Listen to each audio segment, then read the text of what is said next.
Welcome to Not So PG. I'm Brooke Blend. My pronouns are she and her. I'm Matty Mills. My pronouns are he and him. And before we get started, we'd like to acknowledge the custodians of the land on which we record. And today we're both in studio on Gadigal country. We would love to pay our respects to the Gadigal people of the Eora Nation.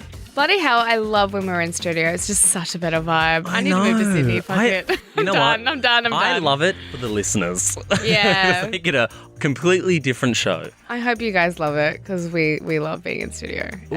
But we were just in Melbourne together. We literally were because we did Melbourne Fashion Festival. Oh, that was fun. That was so much fun. And you know what? I've been told to call it PayPal Melbourne Fashion Festival because, you know, a little plug for PayPal. All right, PayPal. Well, let's get into this episode because I think it's going to be good. Let's do it. Jingle, jingle, jingle, jingle, jingle. Okay, fashion. Oh. What was your experience? Well, it was an amazing one. It was, oh my life. Okay. Actually, sorry, should we just refer to Matty as a model now? Well, I might be changing it on my bio very soon. No, I'm kidding. I'm not going to change it on my bio. Don't get it twisted. I'm not a model. I'm a special guest on the runway. Not special guest. Matty, I know he's going to undersell this and fully just like play it down. Oh, God, not this moment. Okay, no, you should take this moment. So Matty walked for Paul McCann, which I wore Paul McCann to the NGV Gala. Yes. And Paul was an amazing First Nations designer and he was basically closing the show, wasn't he? Yeah, he was closing the whole festival. Yeah, and so he went with this really like old school royal like sort of medieval play, but it was First Nations. Like it was like black matriarch. Yes. Plus man with spear. Yeah. I love you. I don't. Because Cassie had the moment, but like you also had the moment. Love you because you guys walked down together like you were getting married. It was amazing. It was like this. We were backstage, so we're with, I would say, 100 other models backstage, and I don't do this thing like often, you know. So like I was like, you've not walked runway since I was 18. Oh, there you go. So what, 10 years? Yeah. 10 years. And I was. So the first night that I was at Fashion Fest was the Thursday night, and I was really nervous, remember? Okay, Matty was sweating. Like, he had clammy hands in the Uber, and I was like, bruh, you better ease up because I'm not going in there looking like a sweaty gherkin. So I had like, you know, I'd signed on to sort of do Fashion Fest as a whole with PayPal and be like sort of a special guest for them. And I felt the pressure of the fashion industry anyway. And so I arrived and I had gone with this outfit that I felt very backup dancer in. And like... No, you know what he was saying? He was saying that he looked like a tampon. Well... And you know what? I was like, you're a progressive man. You better rock that tampon because we're all about talking about menstruation, all right? And I was like, finally they're free. No. But look, I got there and I was feeling myself somewhat, but I was also feeling extremely nervous because there were all these media commitments that I had to do.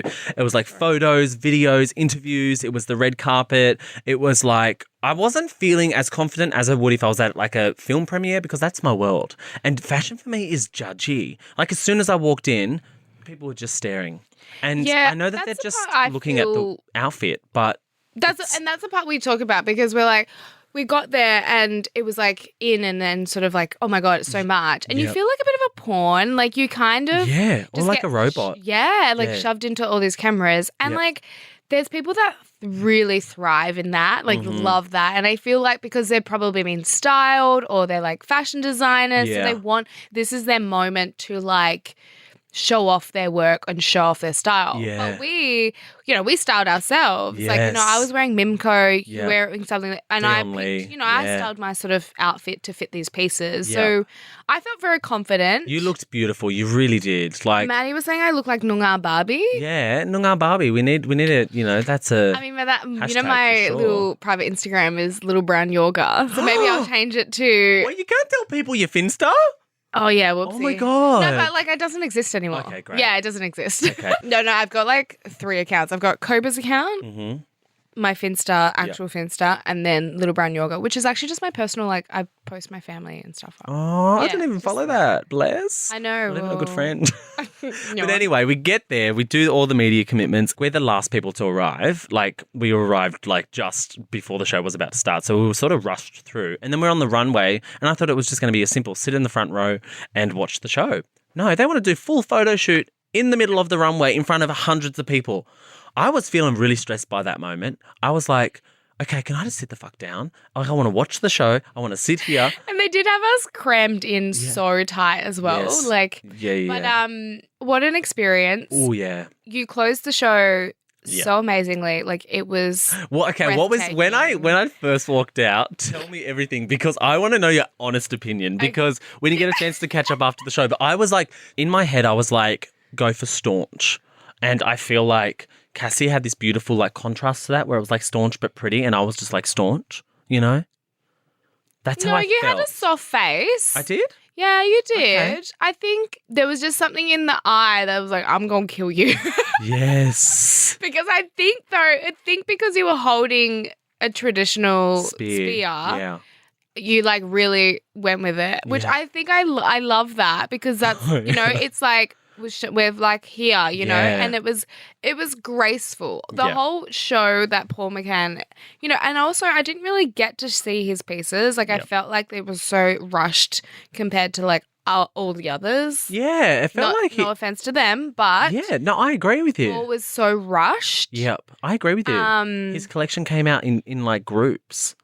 Yeah. I went last year and it was a little bit overwhelming for me last year. Yep. But it was amazing because they had like their own First Nations runway. They did, yes. And this year it was an integration. Yeah, which I like. Me too. Yeah. I'm like, well, you know, we love highlighting mob, but also we just want to be integrated into the fashion world, which I have no idea about, by the way. Oh, well, you know what? I didn't have any idea about it either, but then I was backstage and I was speaking with Cassie, who's an incredible First Nations model. She gave me all the helpful tips, but also I was yarning with Christian Wilkins and Jacinta Franklin, and oh my God, Jacinta Franklin is amazing. She was so kind and like giving backstage. She was like, because it was Christian. She dates Buddy Franklin. Yeah, Christian, Jacinta and I had like a room.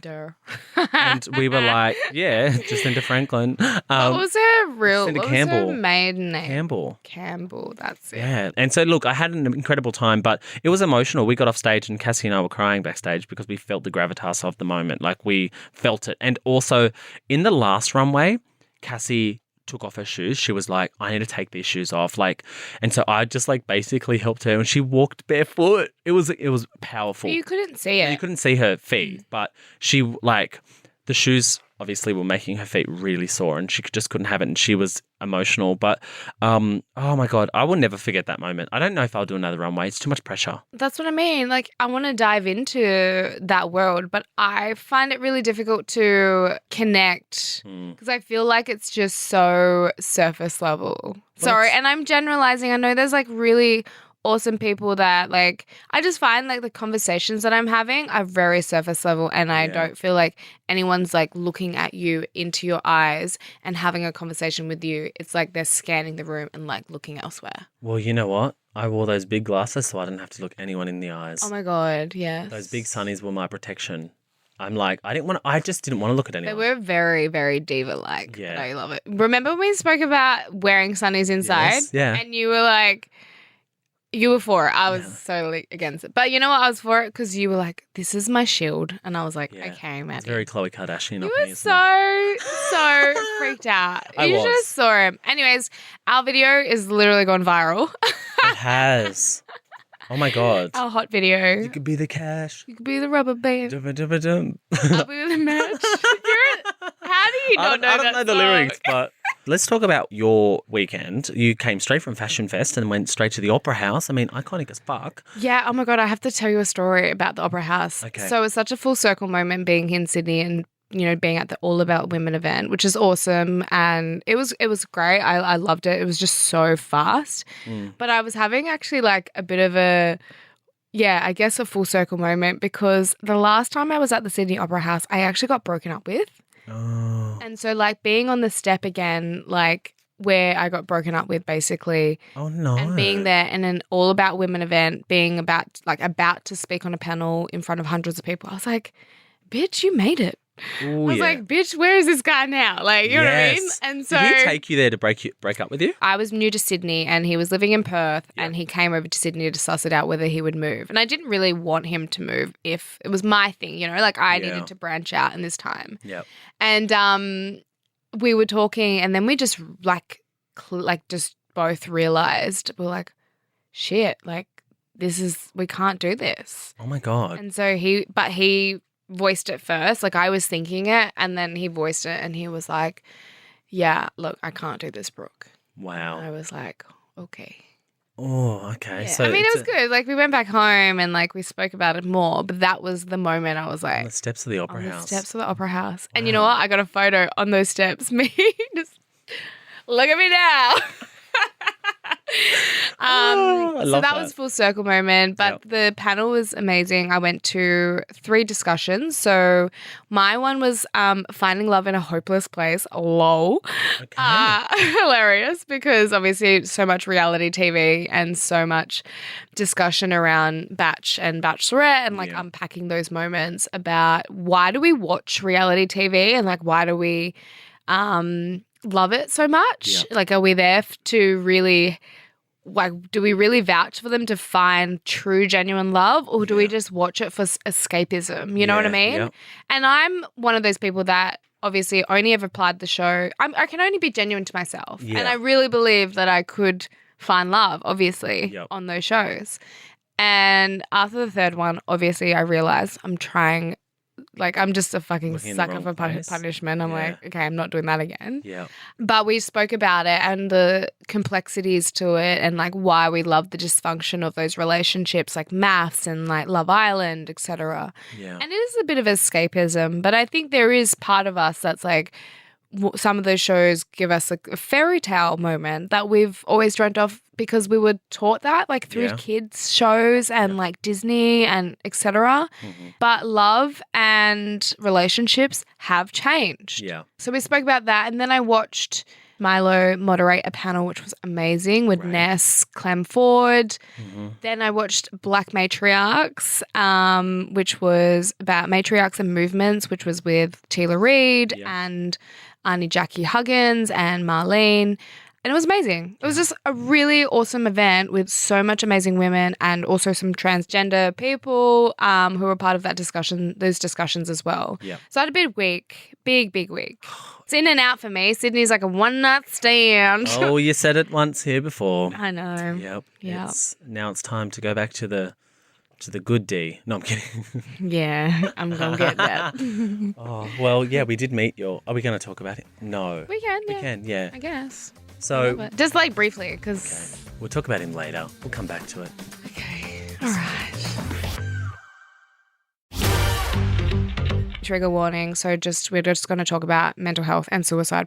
I was talking about the All About Women event and how much, it was so nice being around all these women that are so, supportive and so encouraging. And I did a little book signing afterwards of Big Love. Wow. And every single comment that comes through my socials or feedback of the reviews of the book has been really bloody positive. Yeah, okay, a few spelling errors, but we won't talk about that. But, and I actually take the feedback and the criticism. Like I actually, I don't absorb the criticism, but I'm open to being like, okay, I can see your point of view. Yep. But the feedback has been so lovely and a lot of the commentary or a lot of the messages that I've got is that you've really opened my eyes to a lot of things and especially their own mental health struggles. Yep. And I talk about that so openly in Big Love, right? So a lot of people won't know this and I've only spoken about it, Big Love, openly because, well, one, that was my platform to be like, go deeper and a lot more raw. But I hit real rock bottom, rock bottom that I was like severely depressed. It was just like my whole world was crumbling down and reading people's comments about how reading that made them feel like they were seen and they were heard and they were listened to and they could relate to like that experience and what that feeling what that feeling is like feeling completely isolated or feeling completely lost, makes me feel like I'm doing what I've always meant to be doing, you know? And like the reason why I speak about mental health is because my lived experience. Yeah. Obviously, people will know my mum suicided, my brother's had an attempt, and I've basically lived with mental health in my family and within myself as well. Yeah. And so, like, you know, that's why I went into working in it. And I found myself working in it, not like completely just being like, you know, I just fell into it in a weird way. And I was like, oh my God. And then that's when I realized that this thing, we just don't really talk about it. I mean, it's much better in some degree. Like we try to break down that stigma. There's so much more awareness. Yeah. So it's kind of better in that way.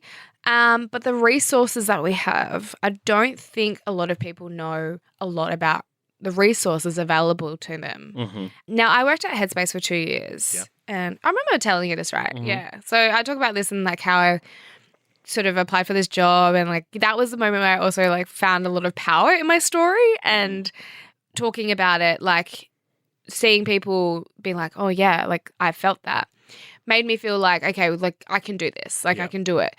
And so working at Headspace, basically working with young people, I fell in love with helping young people live better qualities of life, like better quality of life, like seeing them from the start to the finish. And through that, you know, coming to Headspace, you have to get a mental health treatment plan. Mm-hmm. Have you ever heard of what that is? Yeah, of course. So you know what I'm talking about. Yeah, like. totally. And so I've been reading a lot about mental health treatment plans because I think during COVID, the sessions went up. Yes. But now they're getting rid of the sessions. I know. So they went from 10 to 20 and now they're back to 10. Yeah. And I always I think about the shift in power when it comes to politics and like how like what they invest into. And like this is something that shouldn't shift. I think that this should be available. 20 sessions should be available per year for, you know, forever. It's also one of those things where it feels like people are unaware that they have access to this. Yeah. Like the awareness isn't there. The government doesn't do much around putting much notice out there about like the mental health plans. But also it is intimidating to go to a doctor for some people and to discuss your mental health. Yeah. So like how can they be more accessible without actually having to do a proper assessment as well? Because I don't think that you should only have access to these mental health plans if you're diagnosed with a mental health illness. Because I also think that like you should be able to have conversations and discussions with a medical professional, such as a psychologist, whether you are or not depressed, or whether you have a mental health illness or not, because it's about prevention. It's not about cure. It's like, what are the preventative measures that we can put in place, which could be this. It could be the sessions to be able to have. That's the first step, right? Yeah. It's like conversations. Can I talk a little bit about my experience with my mental health treatment plan when I was younger? Was that I actually knew that I had, you know, there's moments where I was like, okay, I don't really feel the best and well, and then it turned into sort of long periods of time. But when I kind of came to figure out what a mental health treatment plan was, I went to the doctor and I was like, I'm not feeling the best. And I didn't even know what those were. So I was just like, I've just been feeling like, you know, and I sort of explained my feelings. By the end of that session, I had a mental health treatment plan and a script for antidepressants. Oh, that's a very... And it was pretty abrupt, to be fair. Very quick. Yeah. And so it was pretty abrupt. I just remember the doctor even just being like, not that empathetic of like I hadn't even gone into deep detail about any type of trauma informed. It's like a big step to take to prescribe someone antidepressants immediately. Well, there was a time before that when I was so low that I was on it. And so I did speak to that. But like I wasn't just going to immediately just like go back straight onto them. Like I didn't think that was the solution. Yeah. So in 2013, I had like an attempt and it was really harsh. And like I remember that moment like being so fucking fearful and scared. And basically then the moment that they found me, I was just chucked into a paddy wagon.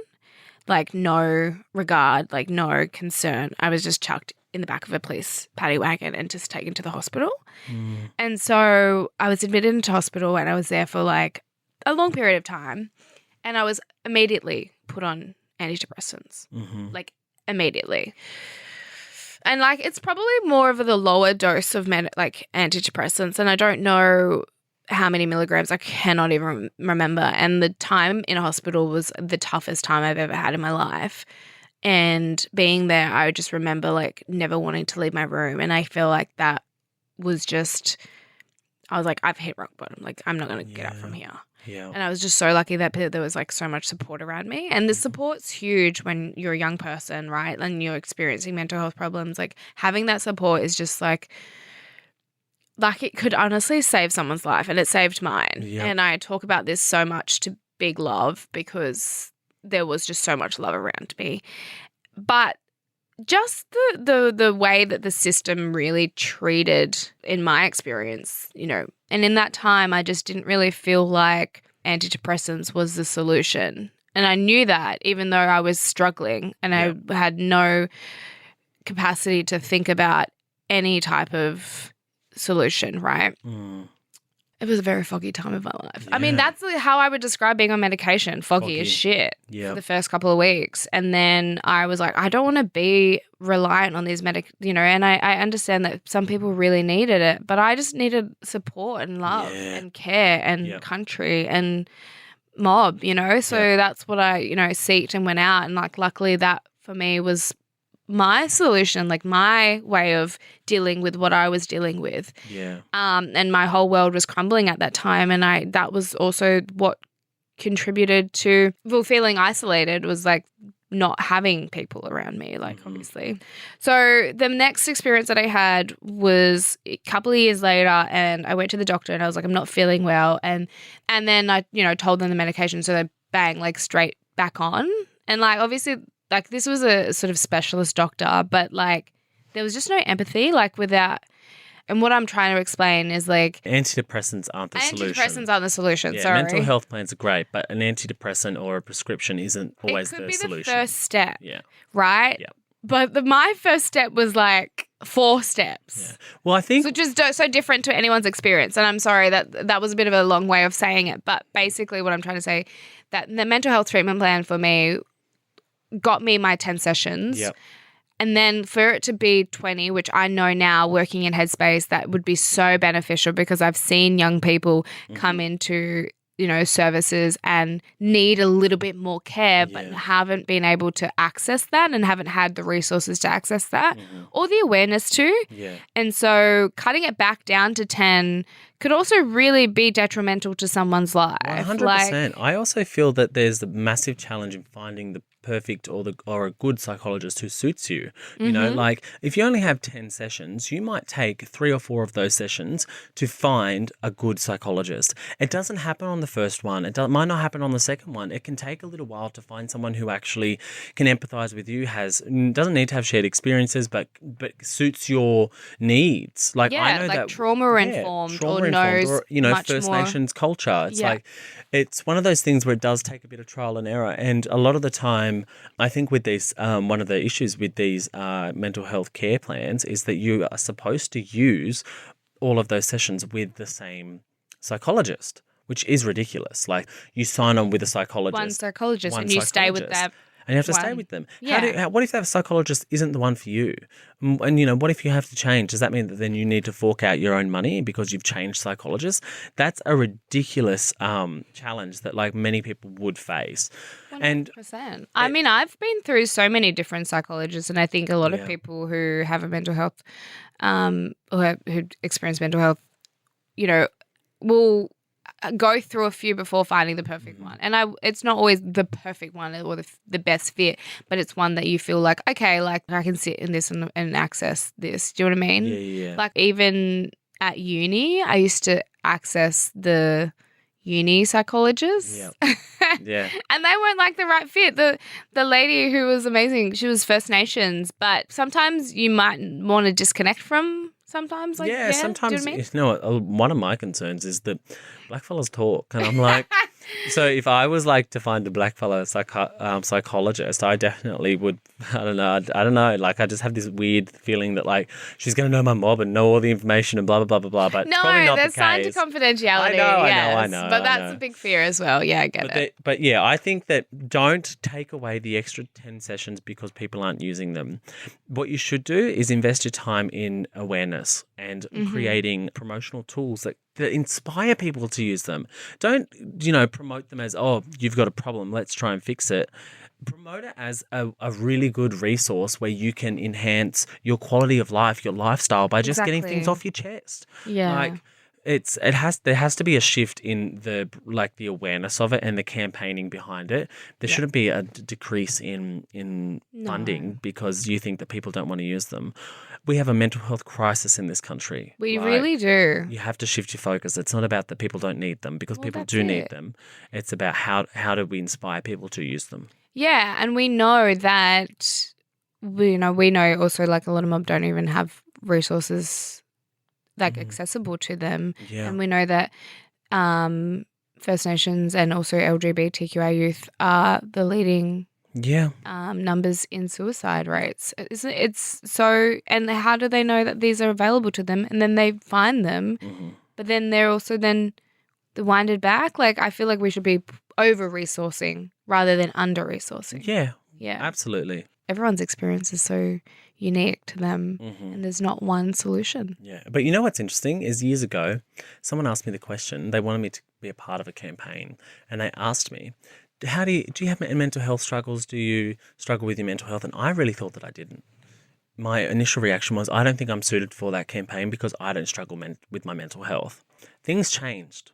And I started to sort of look inward and started to feel that like there were things that I struggled with that I needed to like work on. And I think that it's like about being comfortable enough to really like reflect on yourself, you know? And so like if you're shame, or if you do feel like, you don't have mental health issues, that's great. But also like be, self-reflective and use them even if you feel like you just want to yarn to someone. Yeah, exactly. Let's share the love. Oh, okay. Because we do, it's so funny and I laugh about it, but it's actually so stupid because Are we talking about our throuple? Yes. It's silly. No, I mean he's yours, but he's amazing. No, what I'm trying to say is that we started this podcast, right? We were like, no, I'm so much more than my dating life. But every single episode we talk about my dating life. We do. But you know what? It's because I love and you know it and I fucking hate myself for it sometimes. I love being in the grandstands watching your life unfold. Like I am living for the moments. I'm just like still living, I think, in my bachelorette era, and I'm like single. But you know what? Last year was so fucked, and you know that. But I feel like talking about mental health before. By you, though. I'm like, I was struggling last year, and now she is just in her soft girl era where she's in her feminine energy, and I'm like. Fucking live your life. Yes. One time, I've been spending a lot of time with elders and a lot of time with older mob. And one piece of advice that they always say is just live your fucking life. Live your life. Like, take every moment. And I'm like, you know what? I will. Good. And you do. Like, you absolutely do. I think I don't know, like I admire your ability to connect with a lot of people. Love connection. You do, and you thrive off it. Like you do. And like that's why you can have multiple balls in the air and like and what kind of balls? You can juggle different sort of relationships at the same time, and I think that's really like a great skill. Thank you. I would love to be able to like do that. But but we did have a little meet and greet with one of the eligible bachelors on the weekend. So I feel like I do a bachelorette where I date multiple people at the same time. You're really dating multiple people now. Not really. You're like I'm one. Not. Well, yeah. Oh, she's getting a bit nervous. It's kind of like it's cut back. Oh, girl, but he's amazing. So, okay, can I just describe him? Okay, so he is a good cook, 6'5", extremely handsome, like sexy AF, and a really nice, kind person, and has the good guy vibe. Like, what else do you want? Yeah, I mean, it's a big thing for someone It's a big who thing. haven't. Oh, yeah. Yeah, I call him my beef brisket. And you're his boof, and I love that. And you're boof. He calls you boof? But I think we just have a thing with food because obviously he's a chef, but we just call each other like little food things. Yeah. Your little snack. Your little snack. But I went to brunch with you guys, and you guys are super cute. Like I really enjoyed his aura. He was nice. So he's actually, and it wasn't by, like purpose. Like it wasn't on purpose that he was meeting all my friends. It was actually just by like default. Like, and he didn't know who you were. And he didn't know who I was. So he didn't have a clue who Brooke Blurton was? He was just taking me for face value. Yep. And he was like, I wanted to Google you, but I was like, I don't want to because then, it just seems like unfair, he said. Because he gets all that. Google that's him. Right. Yeah. Exactly right. I love that about him. And I feel like he is a very fair guy. But can you imagine if you went over to his house and you open up his bedroom door and there's all posters of you? It's like, I don't know who you are. Yes, I do. Brooke Blurton memorabilia wall. Oh, don't. That's no, I'm fucking kidding. It's creepy. creepy as fuck. I'm sure someone has one out there. That's so creepy. But yeah, he's cute. I like him. Yeah, so he's been cooking. So basically we only met, like a short time ago, but we've spent every single day together except for obviously when I've been in Sydney recently. And I'm not sick of him. Yeah. I usually lose interest. Like I love connection. It's been a couple of weeks. Let's give it some time. But yes, but like sign me up, bruh. But yeah, no, he's a good one. He's a good egg. Yeah, I know. We'll keep you posted and we'll keep you updated every week. Who knows? Well, I think I have a crush. Oh, not on my man. Not on yours. So basically we were walking back from brunch and I was Matty like. did try to insert himself though, but like, must admit. Yeah, like I thought that could be cute. And he agreed. He was down. But Brooke was like, get the fuck away from my man. Bitch, back no. up. I was totally joking, but we just looked cute walking down the street as a threesome. Anyway, I think I have a crush. On?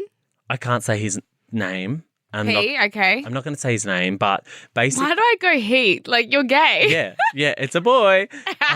So basically, there's this guy that I know that I've known for probably around 10 years, right? Yes. And I met him about 10 years ago. And obviously I got into a relationship and I never thought about him while I was in the relationship and I loved my partner. But then I had a weird interaction about 4 weeks ago with this guy who I hadn't seen in all these years. And there was this weird energy between us. So basically you've been having sliding door moments with this one person. Okay. Right? So there's been a couple of times over the last month where this has happened. And then I was on my way to Melbourne on Thursday and I couldn't stop thinking about him. And I was like getting these like weird feelings in my gut. Yeah, he did get this weird feeling at breakfast. Yeah. Obviously when we were at brunch with Chef Boy. Yeah, he had messaged me and so there's a plan to catch up at some point, but I don't want to be the one to instigate it because he was like, oh, we should definitely catch up and, talk about, everything that's happened over the last few years, blah, blah, blah, blah. And I'm like, 100%, but I don't want to be the guy who messages him and is like, do you want to catch up? So he Also, like Matty's schedule is so back to back. Like, where are you going to fit this in, bruh? This is true. I feel like you need to book a business meeting in for I've been thinking about him. Like I have. Nonstop. Like, I wouldn't say nonstop, but I think about him all the time. And I'm like, nonstop. And so I'm just a bit worried that like, I don't want to tell you what he does either because it'll give it away. But I'm a little bit like, I just sort of feel like we should just go on a date and see what happens.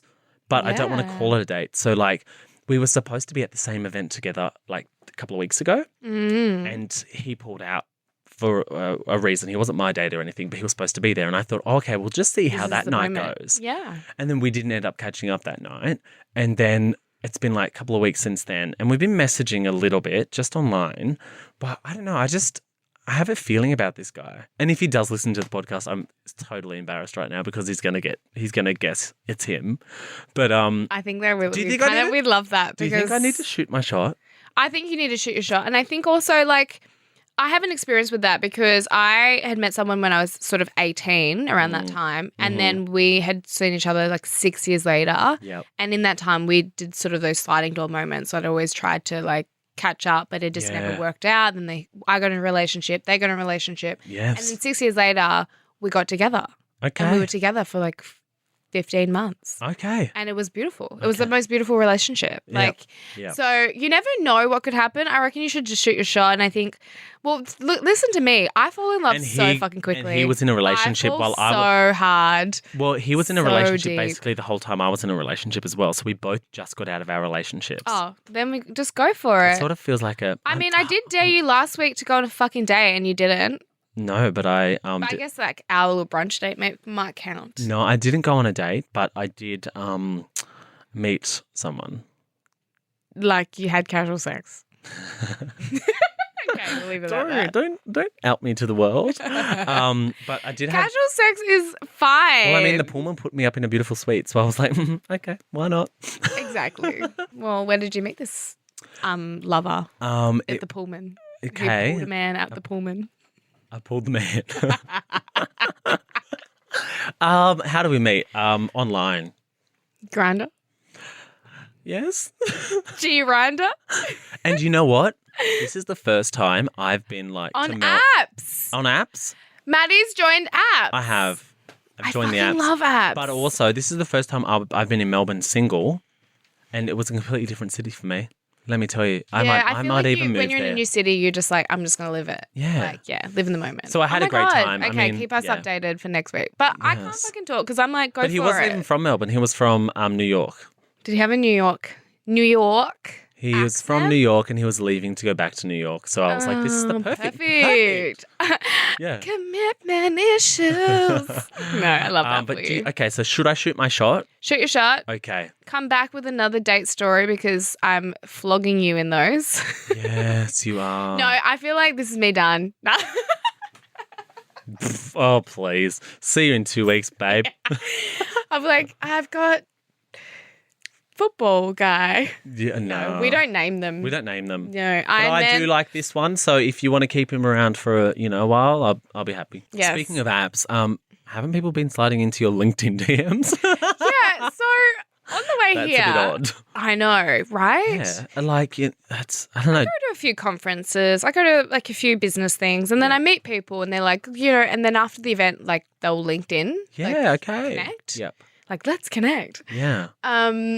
And so we'll connect on LinkedIn, and then all of a sudden they're in my DMs, and we're like, so great to see each other. Like, hope to catch up. And then I'm going on coffee dates, and I didn't realize I went on a coffee. Like, this is actually like a month ago, but it reminded me because I connected with someone who then slid into my LinkedIn DMs. What do they say? Hey, got a business opportunity. So lovely Kiss to me meet first. you. Yeah, business. You want to do business? Yeah, you want to do some business? Strictly business. But I didn't realize. I was like, what the fuck? LinkedIn is such a dating app for corporates, I feel. Interesting. But like, I for haven't anyone. used mine since 2015, I think. Well, I haven't even updated mine. I don't even know. Like, I have so many requests, but it's just so random. Like, actually, do you know who I connected on LinkedIn but wasn't a date? Matt Agnew. Oh.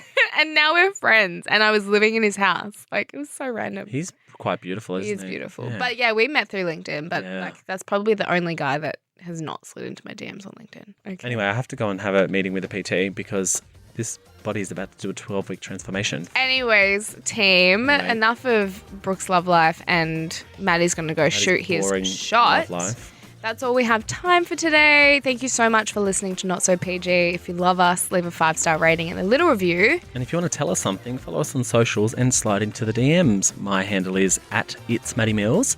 And my handle is @brooke.bletton. And you can follow us on the Nova Podcast Action over at Nova Podcast Official. Bye. All right, lovelies. Love you Bye. guys.